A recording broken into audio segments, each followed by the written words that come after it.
Hello students, we are back in our problem solving series. और इस session के अंदर हम लोग सॉल्व करेंगे questions related to graph, displacement time graph, distance time graph, velocity time graph. तो जितने भी ग्राफ हैं इस चैप्टर के अंदर, motion in straight line chapter के अंदर, वो सारे क्वेश्चंस हम लोग सॉल्व करेंगे। ठीक है, क्वेश्चंस देखने से पहले ग्राफ के बारे में कुछ बातें उसको नोट करते रहना। देखो, बहुत बेसिक से लेके चल रहा हूं, जिसको ग्राफ का जी भी नहीं आता वो भी समझ जाएगा। कोई दो क्वांटिटी है, उनके बीच का ग्राफ हमें गिवन है। एक क्वांटिटी है y और एक है x। ठीक है, ये एक्सिस बना ली हम लोगों ने। मान लिया ये y क्वांटिटी जो है, इस तरफ कुछ भी हो सकता है, वो कांस्टेंट है। तो ध्यान रखना, अगर कोई भी वैल्यू कांस्टेंट है जो y एक्सिस पर है, उसका ग्राफ आता है स्ट्रेट लाइन ऐसे। अगर कोई भी वैल्यू जो x एक्सिस पे कांस्टेंट हो, उसका ग्राफ आता है ऐसे, y एक्सिस के पैरेलल। छोटे क्लास में पढ़ा होगा ये सबने। अगर x एक्सिस पे जो क्वांटिटी है वो कांस्टेंट, तो ऐसे स्ट्रेट लाइन। अगर y एक्सिस पे जो क्वांटिटी है वो कांस्टेंट, तो फिर ऐसे स्ट्रेट लाइन। अगर x और y दोनों यूनिफॉर्मली इंक्रीज होंगे, जितना x इंक्रीज होगा उतना y इंक्रीज होगा, तो यूनिफॉर्म के लिए ग्राफ आता है हमारा ऐसे, ऊपर की तरफ को स्ट्रेट लाइन। ठीक है, और दो तीन बातें इसके अंदर देखो। स्लोप, मान लिया हमारे पास कोई लाइन है, इस लाइन का एंगल बना थीटा। स्लोप को डिनोट किया जाता है m से, और इसका फॉर्मूला होता है tan थीटा। स्लोप का बेसिकली मतलब किस लाइन के अंदर कितना ढाल है, कोई भी लाइन कितना झुकी हुई है, उसको बोला जाता है स्लोप। जैसे यहाँ पर दो लाइन के बने, एक लाइन ए एक लाइन बी। पूछा गया किस लाइन का स्लोप ज्यादा, तो क्योंकि बी में झुकाव ज्यादा है और ए में कम है, तो यानी कि बी का स्लोप ज्यादा और ए का स्लोप कम। कैसे पता चला?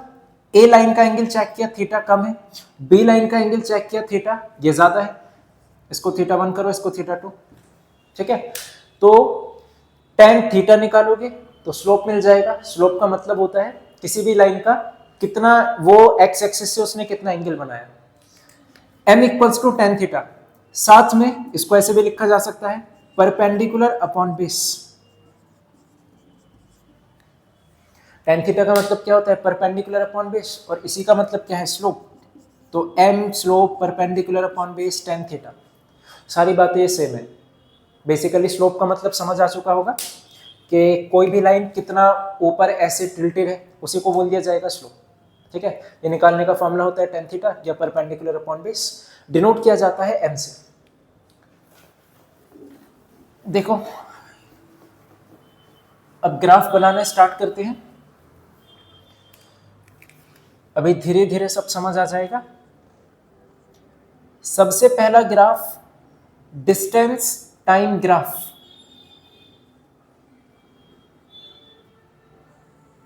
ठीक है,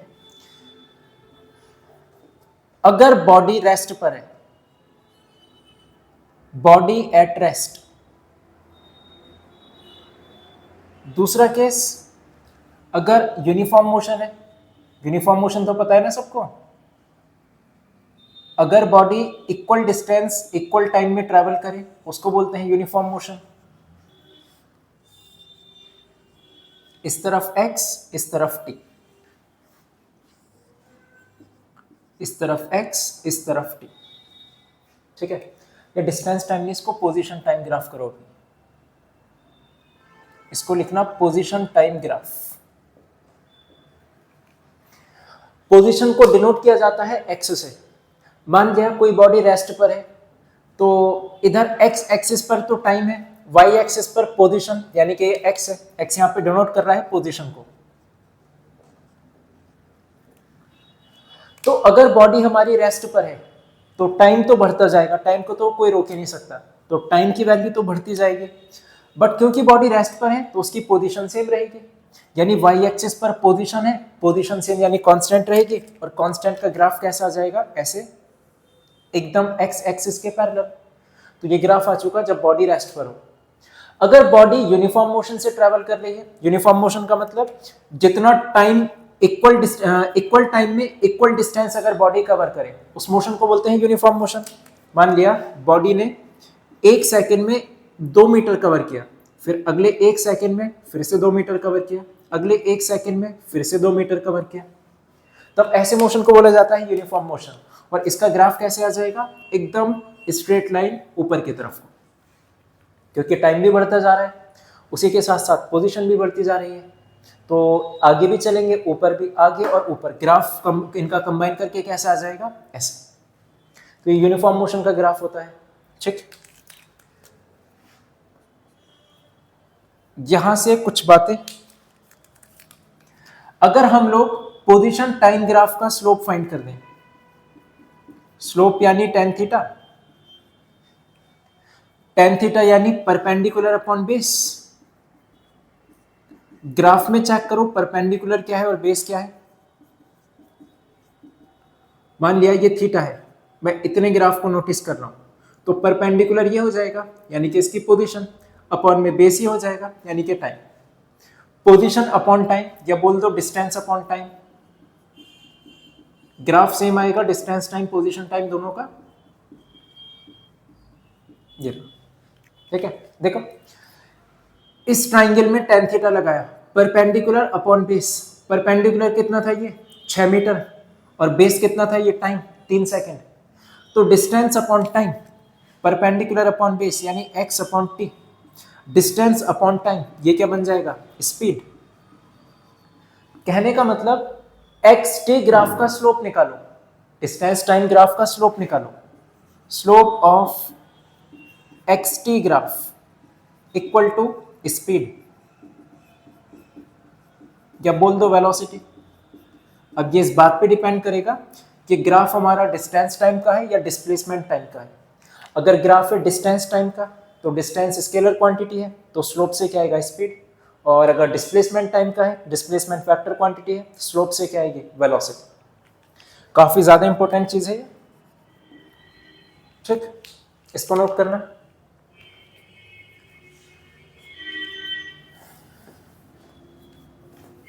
नेक्स्ट ग्राफ,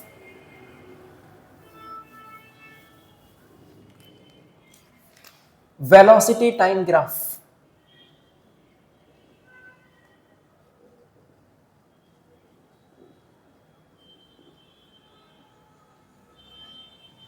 पहला case, body moving at constant velocity.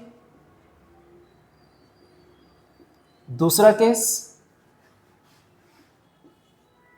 Uniform velocity. एकदम सेम ग्राफ बनेंगे। इस बार हमने बनाया वेलोसिटी टाइम ग्राफ, इस तरफ वेलोसिटी, इस तरफ टाइम, इस तरफ वेलोसिटी और नीचे time.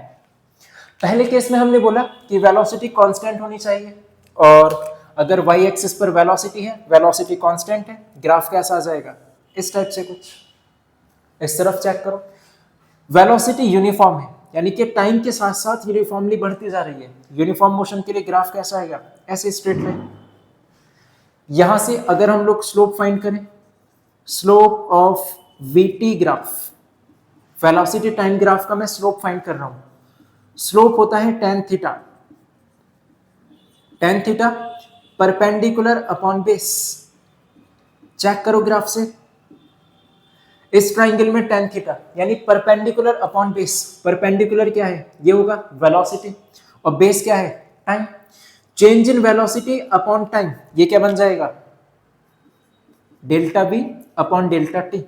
Change in velocity upon time, ये बन जाएगा हमारा एक्सीलरेशन। तो वीटी ग्राफ के स्लोप से हमें क्या मिल जाएगा, एक्सीलरेशन।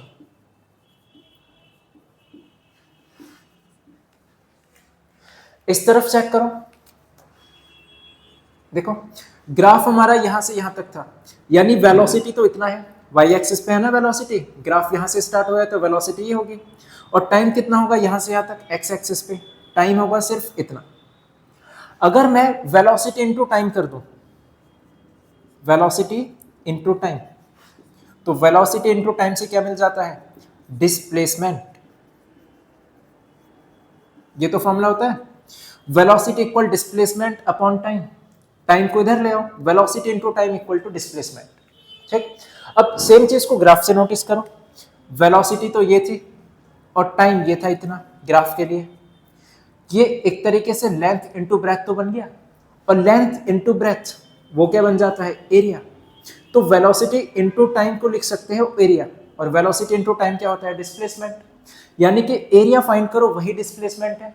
ध्यान ये रखना एरिया किसका फाइंड करना है, यहां भी चेक कर लेना, वेलोसिटी टाइम ग्राफ का एरिया, कभी एक्सटी टाइम ग्राफ का फाइंड कर दो, area of x t graph equal to displacement. ठीक, इसको नोट करो और समझते हैं इसको थोड़ा सा डिटेल में। नोट हुआ? अभी क्वेश्चंस भी करेंगे इनके रिलेटेड, बस थोड़ा सा दिमाग लेकर के बैठना। देखो, डिस्टेंस टाइम ग्राफ और एक है डिस्प्लेसमेंट टाइम ग्राफ।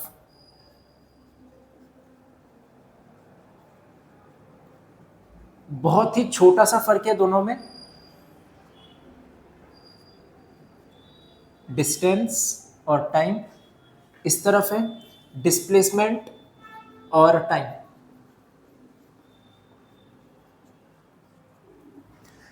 डिस्प्लेसमेंट एक वेक्टर क्वांटिटी है, और वेक्टर क्वांटिटी उसमें डायरेक्शन भी मैटर करती है। डिस्टेंस स्केलर क्वांटिटी, कोई डायरेक्शन मैटर ही नहीं करती, यानी कि डिस्टेंस तो हमेशा पॉजिटिव रहेगी, और डिस्प्लेसमेंट नेगेटिव भी हो सकता है। नेगेटिव क्यों होगा, हो सकता है बॉडी ने अपनी डायरेक्शन को चेंज कर लिया हो। एग्जांपल से समझो, एक बॉडी है, यहां से वो यहां तक गई, कितना, 10 मीटर आगे की तरफ गई, यहां से चलना स्टार्ट किया, आगे की तरफ गई 10 मीटर, तो डिस्टेंस कितना कवर किया इसने, 10 मीटर। डिस्प्लेसमेंट कितना हुआ इसका, ये भी 10 मीटर, कोई दिक्कत नहीं जी यहां तक। अब ये बॉडी 4 मीटर वापस आ चुकी, ठीक है, पहले तो 10 मीटर आगे गई और फिर ये 4 मीटर वापस आ चुकी। डिस्टेंस बताओगे कितना है यहां पर, बॉडी ने 10 मीटर ये कवर किया, 4 मीटर ये कवर किया, 10 4 कितना हो गया डिस्टेंस, 14 मीटर। जबकि डिस्प्लेसमेंट कितना होगा, डिस्प्लेसमेंट हो जाएगा यहां पर इनिशियल और फाइनल पोजीशन के बीच की डिस्टेंस 6। कैसे पता चला, जितना आगे चली 10, फिर उल्टाई तो उल्टाई तो उसको माइनस में लिखेंगे, माइनस का 4, 10 माइनस 4 यानी कि डिस्प्लेसमेंट कितना हो जाएगा, 6 मीटर। कहने का मतलब डिस्प्लेसमेंट डायरेक्शन पे डिपेंड करेगा, जैसे ही डायरेक्शन उल्टी हो जाएगी तो इसकी वैल्यू को नेगेटिव में लेना होगा। जबकि डिस्टेंस में ऐसा नहीं किया हम लोगों ने, हमें मतलब ही नहीं डायरेक्शन से कुछ, जो भी वैल्यूज ने दे रखी है डिस्टेंस में तो सीधा सीधा ऐड करते जाओ। जबकि डिस्प्लेसमेंट में चेक करना है, अगर अपोजिट डायरेक्शन में है तो उसको माइनस करना होगा। ठीक, सेम चीज यहां पर, इसी चीज को मैं ग्राफ में दिखा रहा हूं। तो डिस्टेंस तो हमेशा पॉजिटिव होगी ऐसे, और डिस्प्लेसमेंट ऐसे भी हो सकता है, नेगेटिव में भी जा सकता है। अगर तुम्हें ये ग्राफ गिवन है डिस्टेंस और टाइम का, तो डिस्टेंस नेगेटिव में नहीं जा सकती, ये ग्राफ होगा नॉट पॉसिबल। ग्राफ पहचानने के लिए आ जाता है कभी कभी कि क्या ये ग्राफ पॉसिबल है या फिर नहीं। ये ग्राफ पॉसिबल है क्योंकि ये डिस्प्लेसमेंट है, वेक्टर क्वांटिटी है, नेगेटिव हो सकती है, स्केलर क्वांटिटी है, नेगेटिव नहीं हो सकती। लॉजिक क्लियर हुआ ये वाला? और देखो इसी में एक दो बातें, अब इतना समझ आ गया कि डिस्प्लेसमेंट, अगर कोई बॉडी डायरेक्शन को चेंज करेगी तो साइन ले लेंगे हम लोग माइनस। वापस से चलते हैं वेलोसिटी टाइम ग्राफ पे। इस बार वेलोसिटी टाइम ग्राफ हमें कुछ ऐसे ऊटपटांग से गिवन है, ऐसे करके गिवन है कुछ। यहां पे तुम्हें वैल्यू दे रखी है 0 1 2 3 4 5 6, कुछ भी दे रखी है, कुछ भी मान लेना, और ये 4, ठीक है। पूछा जाएगा यहां से डिस्टेंस फाइंड करो और डिस्प्लेसमेंट फाइंड करो। तो जस्ट अभी तुम्हें बताया एरिया ऑफ वीटी ग्राफ, अगर वीटी ग्राफ का एरिया फाइंड करो तो क्या मिल जाता है वहां से, डिस्टेंस या फिर डिस्प्लेसमेंट। अब डिस्टेंस कब मिलेगी, डिस्प्लेसमेंट कब मिलेगा, उसके लिए देखो इस ग्राफ से अगर डिस्प्लेसमेंट तुम्हें फाइंड करना है तो ग्राफ का एरिया फाइंड कर दो। एरिया कैसे फाइंड करेंगे जी, ये ट्राइंगल है, ट्राइंगल का एरिया पता है हाफ बेस इनटू हाइट। ये रेक्टेंगल है, रेक्टेंगल का एरिया पता है लेंथ इनटू ब्रेथ। ठीक है, ये फिर से ट्राइंगल है, हाफ बेस इनटू हाइट। तो ये पहला एरिया हो गया, ये दूसरा एरिया हो गया, ये तीसरा एरिया हो गया। अगर हम लोगों को डिस्प्लेसमेंट फाइंड करना है तो डायरेक्शन मैटर करेगी। अगर बॉडी नेगेटिव डायरेक्शन में गई तो उसको माइनस किया जाएगा। तो पहले निकालो फर्स्ट रीजन का एरिया, एरिया ऑफ 1, फिर निकालो थर्ड रीजन का एरिया, एरिया ऑफ 3। अब क्योंकि नीचे वाला नेगेटिव में है तो उस एरिया को कर देंगे माइनस, एरिया ऑफ 2। क्योंकि एरिया से क्या आता है, डिस्टेंस या डिस्प्लेसमेंट। डिस्टेंस तब आएगी जब इन सब एरिया को ऐड कर देंगे, क्योंकि डिस्टेंस को फर्क नहीं पड़ता डायरेक्शन से, प्लस हो कि माइनस हो, डिस्टेंस हमेशा ऐड होती है। एरिया ऑफ 1, एरिया ऑफ 2 और एरिया ऑफ 3, ये हो गया। अगर डिस्टेंस फाइंड करनी है, आंखें बंद करके सब एरिया को ऐड करते जाओ, मतलब ही नहीं प्लस में है कि माइनस में है। डिस्प्लेसमेंट वेक्टर क्वांटिटी है, प्लस माइनस मैटर करेगा। तो 1 का एरिया निकालो, 3 का निकालो और नीचे नेगेटिव में जो भी दे रखा है उसको माइनस कर दो। ठीक है, तो ऊपर का एरिया निकालो, नीचे का एरिया निकालो, माइनस कर दो, आ जाएगा तुम्हारे पास डिस्प्लेसमेंट। ये बात को नोट करो।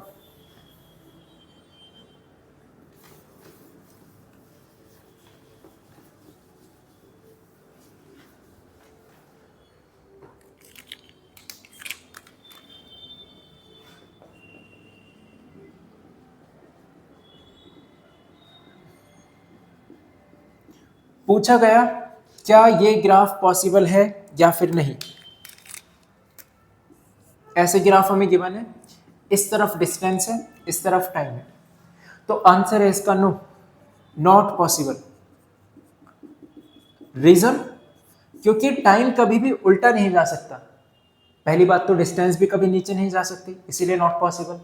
दूसरा, पहले ग्राफ आगे गया यानी कि टाइम बढ़ा, एक्स एक्सिस पे टाइम है बढ़ता गया, फिर ये ग्राफ वापस आ गया, तो टाइम उल्टा थोड़ी चलेगा कभी, टाइम उल्टा नहीं चल सकता, तो not possible since time can not reverse.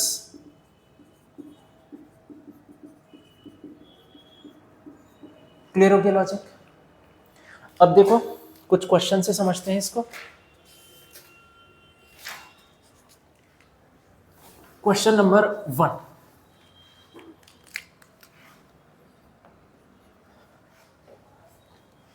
Note करते जाना।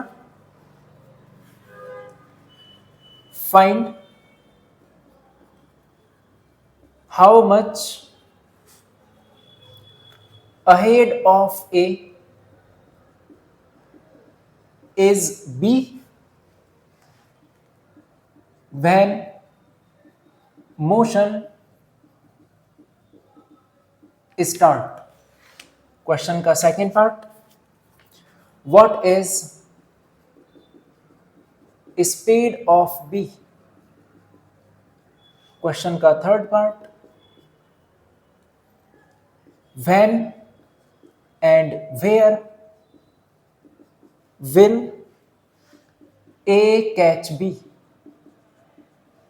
और क्वेश्चन का last part, what is the difference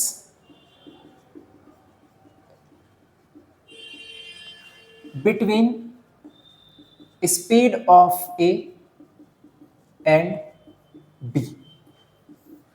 और एक फोटो हमें गिवन है यहां पर, ये A, ये B,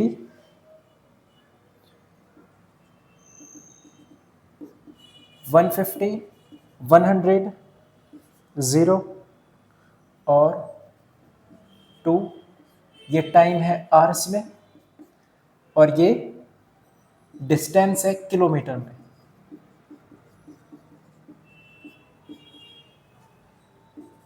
ठीक है, देखो ध्यान से समझना इसको। अब जी अभी जितने कॉन्सेप्ट पढ़े वो हम लोग यहाँ पे अप्लाई करने वाले हैं। सबसे पहला पूछा गया how much ahead of A के कितना आगे है is B when motion start. जब मोशन स्टार्ट हुआ तो ए से कितना आगे है बी। तो देखो मोशन तो यहाँ से स्टार्ट हुआ, जब ए हमारा ये ए वाली लाइन है, जब ए हमारा 0 पे खड़ा है तो उस टाइम पे बी कहां पर था, बी था 100 पर।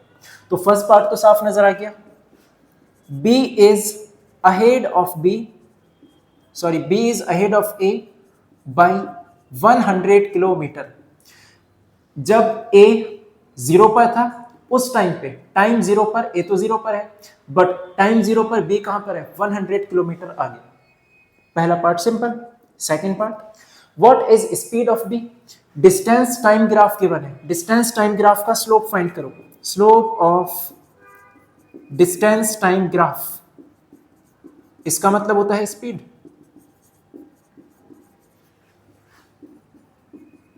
ठीक है, और स्लोप कैसे फाइंड करते हैं, टेन थीटा से।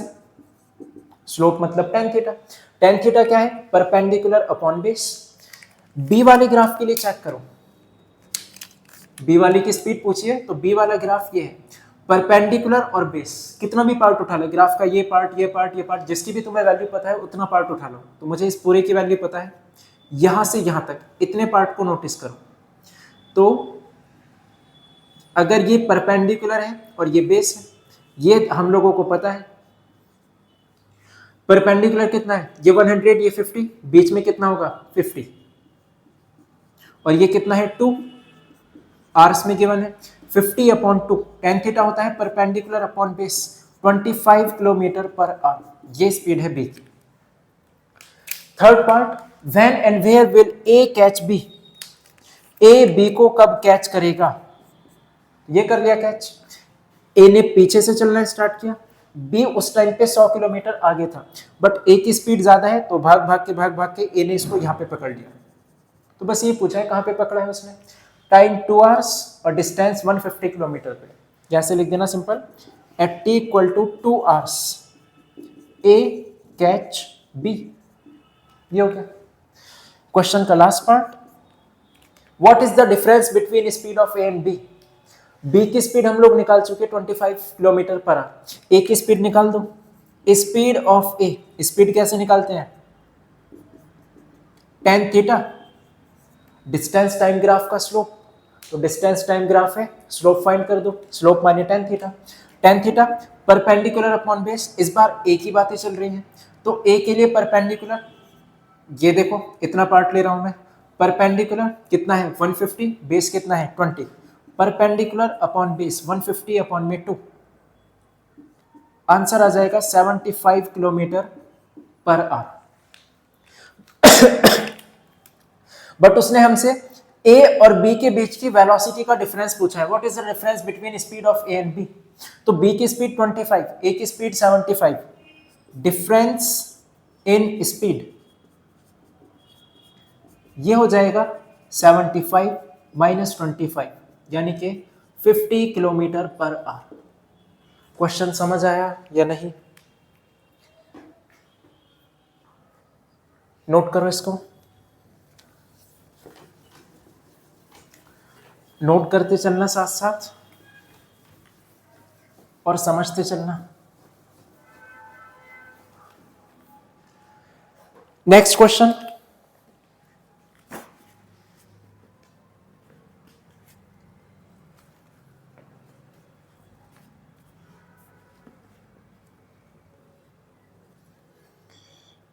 Distance travel bye particle between 0 to 10। देखो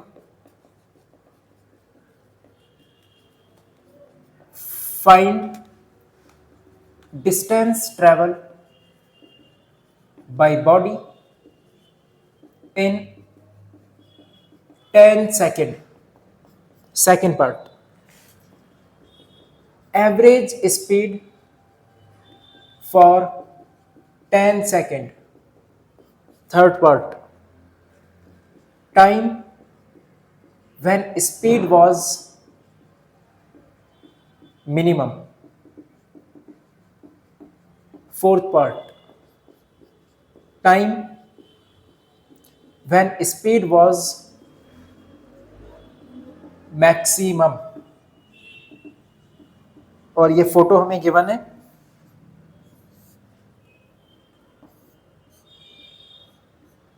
0, 10 t, इधर है स्पीड मीटर पर सेकंड में, ठीक है, और ये 12, ये 5, और टाइम है सेकंड में।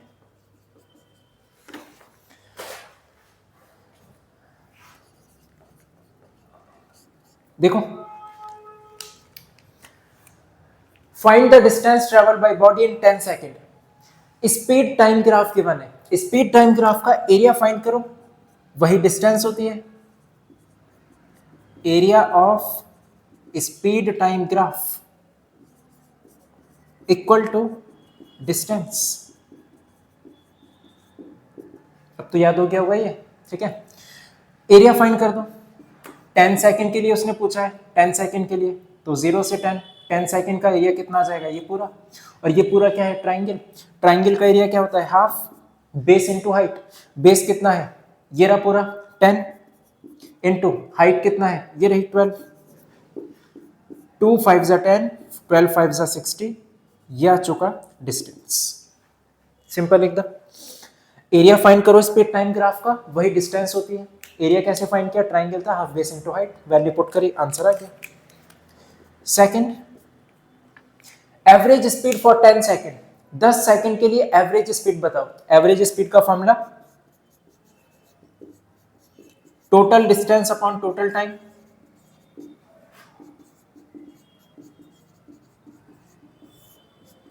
ये एवरेज स्पीड वाले लेक्चर में पढ़ा था फॉर्मूला, ठीक है। ये नॉर्मली है, ये speed equal to distance upon time, ये तो पता ही है सबको। टोटल डिस्टेंस निकाल चुके 60 अपॉन टाइम कितना लगा 10, तो एवरेज स्पीड कितना आ गई 6 मीटर पर सेकंड। Second part over.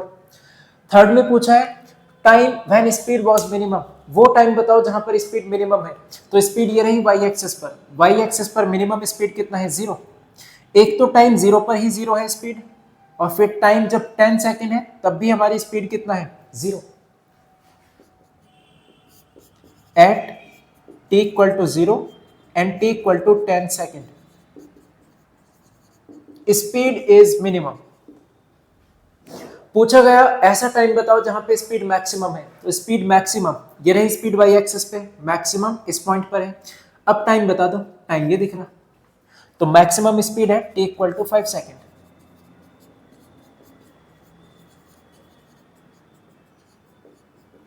ये क्लियर हुआ, इसको नोट करना।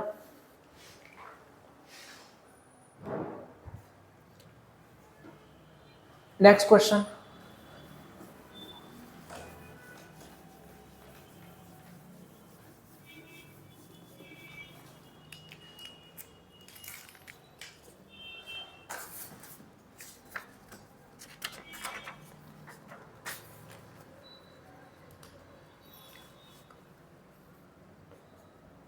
find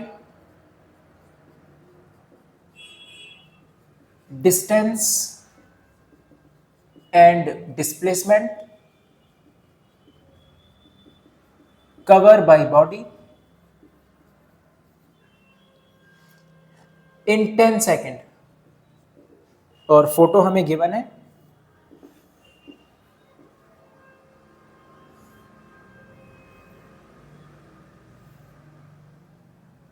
कुछ इस टाइप से, ये टाइम सेकंड में और ये वेलोसिटी है, ठीक है। यहां पे स्पीड नहीं हो सकता क्योंकि स्पीड एक स्केलर क्वांटिटी है, स्पीड नेगेटिव नहीं हो सकती, तो इसलिए हम वेलोसिटी दे रखा है क्वेश्चन में, ये नेगेटिव पे जा रही है। अब देखो पूछा गया find the distance and displacement cover by body in 10 second. ये बोला गया 10 सेकेंड में कितना डिस्टेंस कवर किया और कितना डिस्प्लेसमेंट कवर किया। वेलोसिटी टाइम ग्राफ है, area of velocity time graph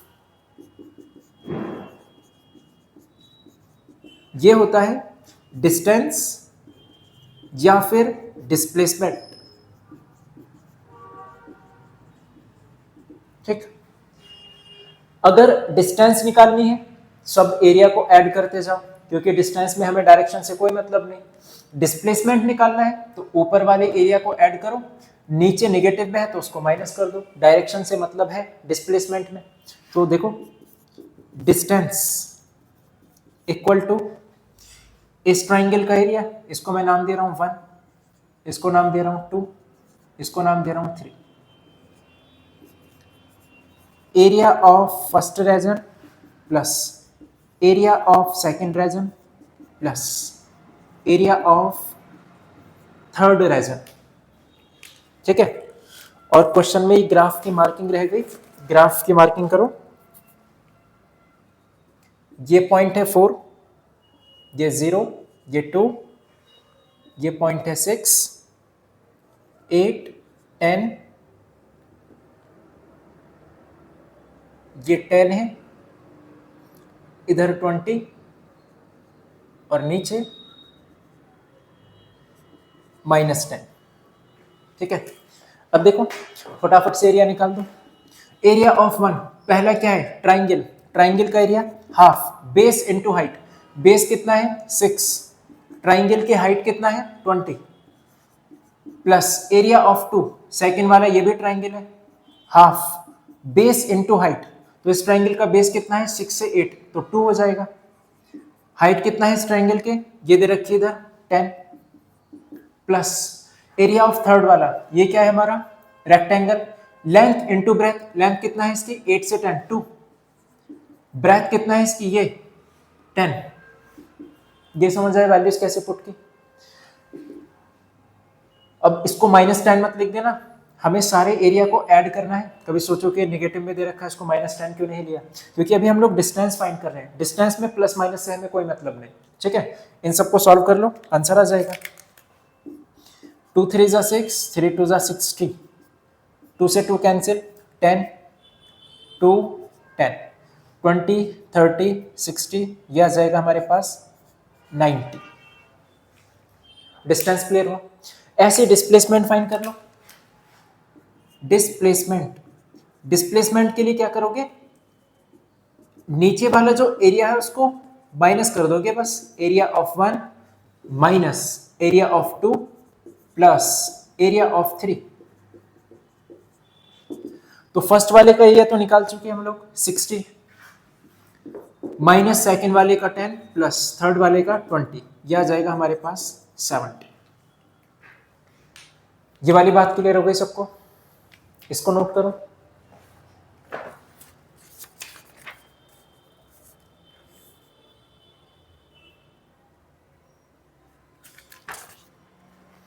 note हुआ ये, एक सेकेंड,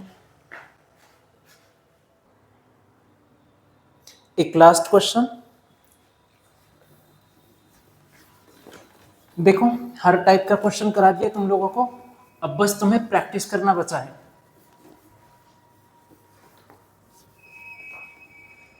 एक लास्ट टाइप का question,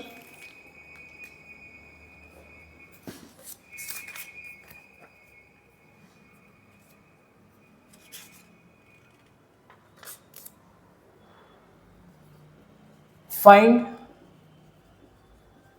maximum acceleration of the body, और फोटो हमें ये गिवन है,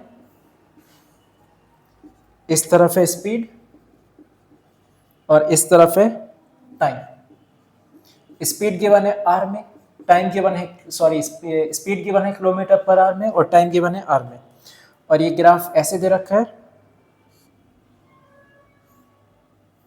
ये मार्किंग इनकी, ये है 0.5, ये है 0.75, ये 1 और लास्ट में 2,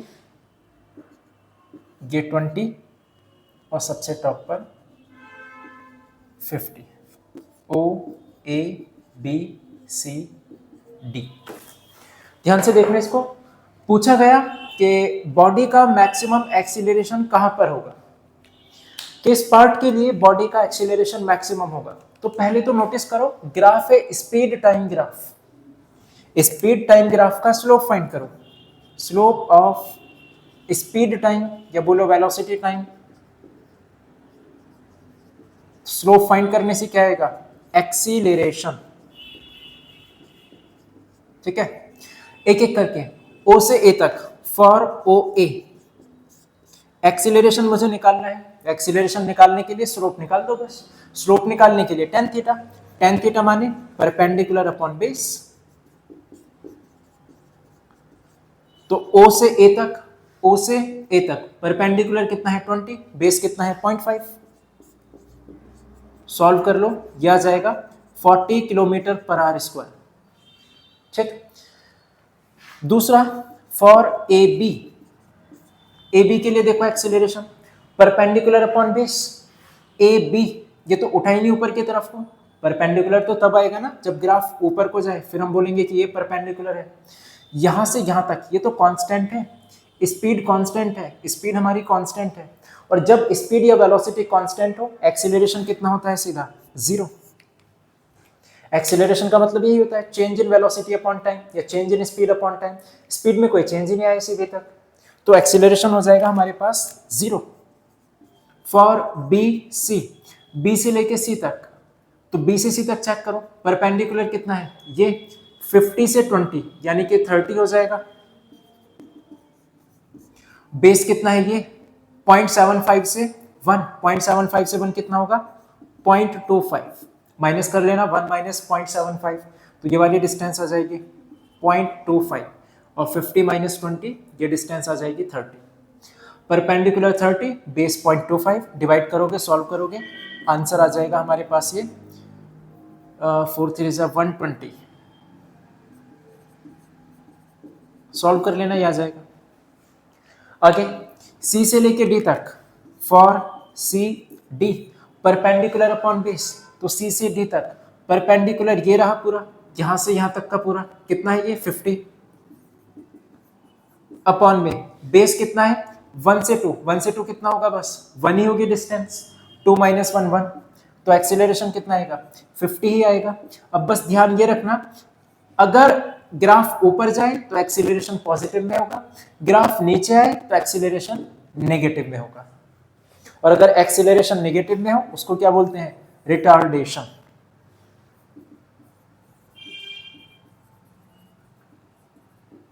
ठीक, इसको नोट करो। तो आज के सेशन के लिए बस इतना ही, बाकी नेक्स्ट सेशन में हम लोग करेंगे रिलेटिव वेलोसिटी के बेस पर क्वेश्चन, और इन क्वेश्चन की अब तुम्हें प्रैक्टिस करनी है, बाकी हर टाइप का क्वेश्चन मैंने इसमें सॉल्व करा दिया। तो ऑल द बेस्ट।